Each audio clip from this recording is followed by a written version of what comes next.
All right, guys, Darren from FBA Elite, and welcome back to another video. So in this week's video, we're going to be discussing how Amazon are pretty much exploiting sellers. Now, I was reading a report on this week, and I'd highly recommend you guys read through this. I'll link to it in the description. So this report was carried out by the ILSR, who are the Institute for Local Self-Reliance. But they have dived very deep into how Amazon works and how Amazon sellers like us are really generating the majority of profit for Amazon. So that's what we're going to be going through in this video. So I'm going to take you through the key findings. I don't want to read through the full report. I'm going to take you through the key findings, as there are some fascinating statistics. And it's something that I think all Amazon sellers should be aware of, so they're fully aware of who they're jumping into bed with if they do become an Amazon FBA seller.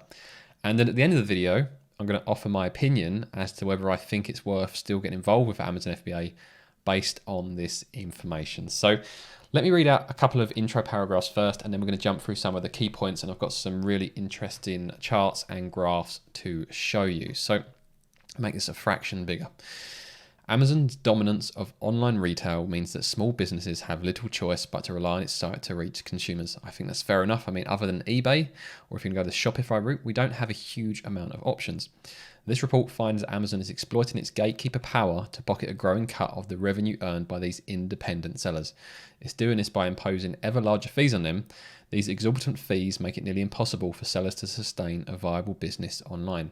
Most fail, which is a very interesting fact, as most of the people that I work with FBA do enjoy success, but I can imagine that actually the majority probably do fail, especially if people jump into FBA not fully understanding how to succeed in this area. And I think I've actually got a graph here which illustrates how the fees have grown. So like they put here, it's imposing ever larger fees. And you can see here, compared to 2014, you've got the color coding at the top, the referral fees and FBA fees and seller fees. Other fees I'm not going to worry about too much for now. So these two you pay on every single sale, and seller fees will be, seller advertising fees will effectively be your PPC. So Amazon, I've noticed this in the past year in the emails I get from them. They've recognized they can make an awful lot of money from the sponsored ads and PPC. And you can see why this orange segment or light brown segment has grown so much compared to a few years ago.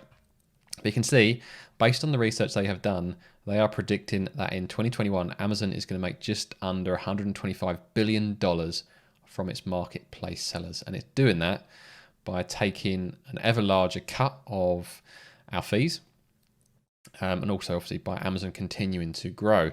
And I think if we go to this graph here, you can see back in 2014, they were only taking 19%, and it's been slowly going up ever since, to the point where now they are basically taking 34% in fees on average, which kind of ties into where I am with Amazon.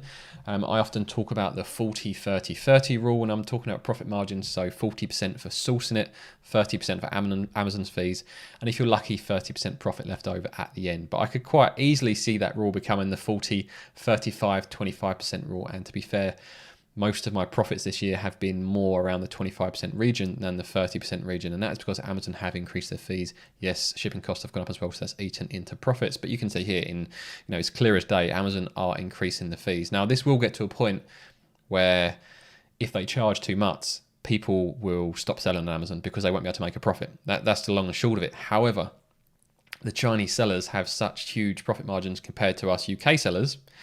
This probably could still go higher, and Amazon will continue to exist as they are. They'll just make more money, so there'll be less probably UK sellers and more overseas sellers, the manufacturers who have the larger profit margins to work with.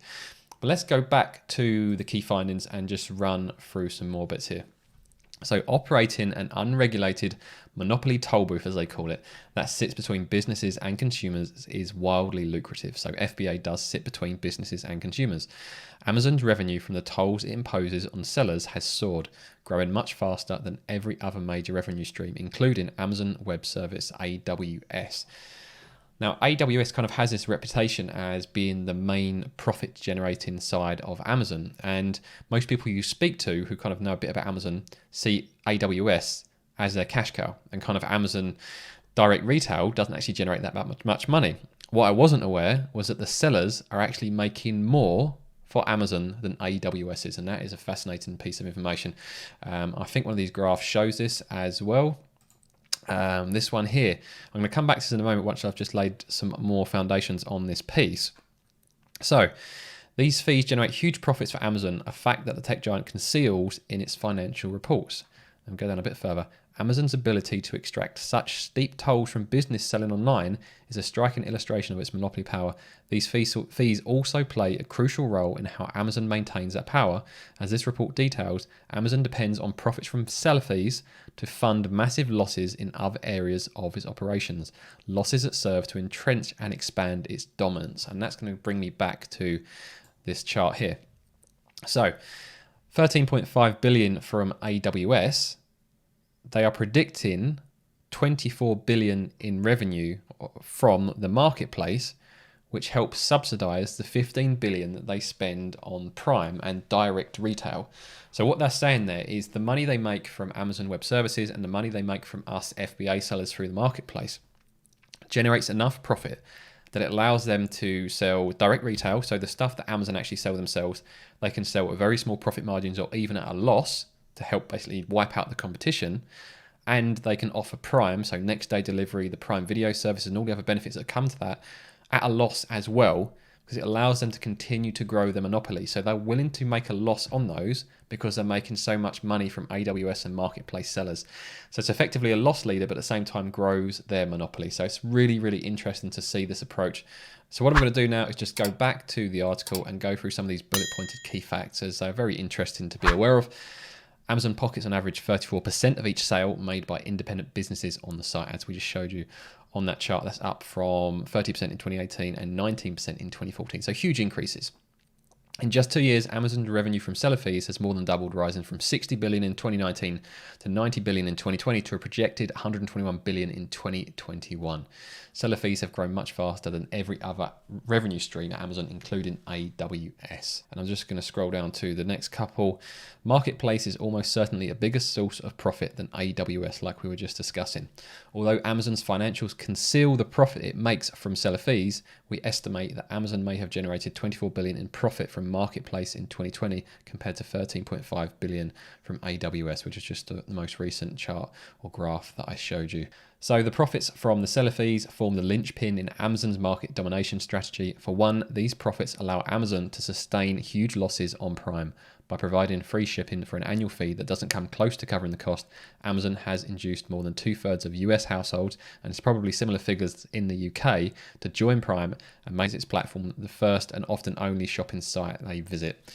And I think I can honestly say that it's exactly me, because I do have a Prime account. When I go to buy something now, I generally will start on Amazon, and only if I cannot find it on Amazon or it is a speciality item will I venture on to other websites.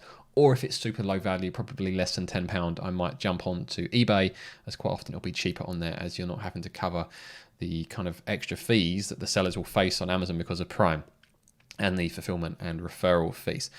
So with all of that in mind, I'm not exactly making the best case for anyone to become an Amazon FBA seller. And I completely understand if this type of article would put people off, and Amazon is a long, long way from perfect. But there's still an opportunity on Amazon. And one way to think about it is, yes, Amazon are pocketing a fair amount of the money that we're generating on their behalf, but we can only generate that money because Amazon allow us to use their platform, their facilities, their warehouse, their delivery systems, etc.